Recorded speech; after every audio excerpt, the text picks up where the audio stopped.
आधीच्या व्हिडिओमध्ये सांगितल्याप्रमाणे माझ्या घर खर्चासाठी जी काही कॅश आहे ना, उदाहरणार्थ त्यातले 100 रुपये मी माझ्या मुलाच्या हातात देते. आता ते कसे बरं वापरायचे, तर त्यातले 10% पैसे म्हणजे 10 रुपये त्याने स्वतःचा खर्च करायचा. आणि स्वतःचा खर्च म्हणजे काय, 100 रुपयातले 10 रुपयामध्ये त्याला कधी पेन्सिल हवी आहे, त्याला पट्टी हवी आहे, त्याला इरेझर हवा आहे, अशी छोटी मोठी गोष्ट त्याने स्वतःच्या पैशाने विकत घ्यायची, फक्त 10 रुपयापर्यंत. त्याच्यानंतरचे जे दुसरे 10 रुपये आहेत ना, ते 10 रुपये त्याने वेगळ्या खर्चासाठी वापरायचे. जसं की त्याचा एखादा मित्र आहे, त्याचा बर्थडे आहे, तर त्याला एखादं पेन गिफ्ट करायचं, त्याला एखादं पेन्सिल गिफ्ट करायचं, जे काही त्या 10 रुपयामध्ये येत असेल तेवढे पैसे.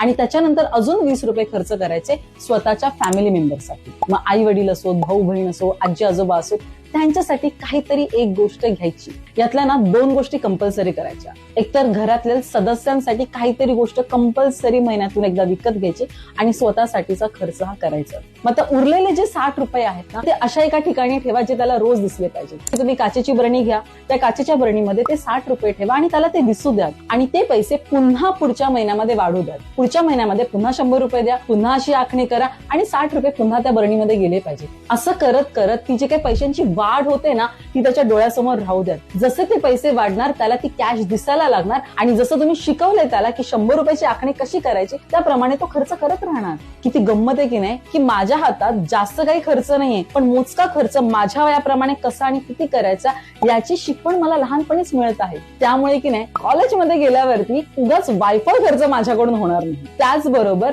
जेव्हा केव्हा मी कमवायला लागेल ना, मला त्या पैशांची व्हॅल्यू समजायला लागणार आहे, कारण लहानपणी त्याचे धडे मी गिरवलेले आहेत. एक अमेझिंग पालक म्हणून तुम्ही तुमच्या मुलांसाठी हा योग्य वारसा देऊ शकता. लोन देण्यापेक्षा पैशांचं मॅनेजमेंट त्यांना आतापासूनच शिकवा. तुमची मुलं फ्युचरमध्ये फायनान्शियली एज्युकेट होण्यासाठी तुम्ही तुमच्या मुलांमध्ये पैशांचे संस्कार रुजवत आहात की नाही हे आम्हाला कमेंट करून जरूर कळवा. लाईक करा, शेअर करा आणि फॉलो करायला विसरू नका. थँक्यू.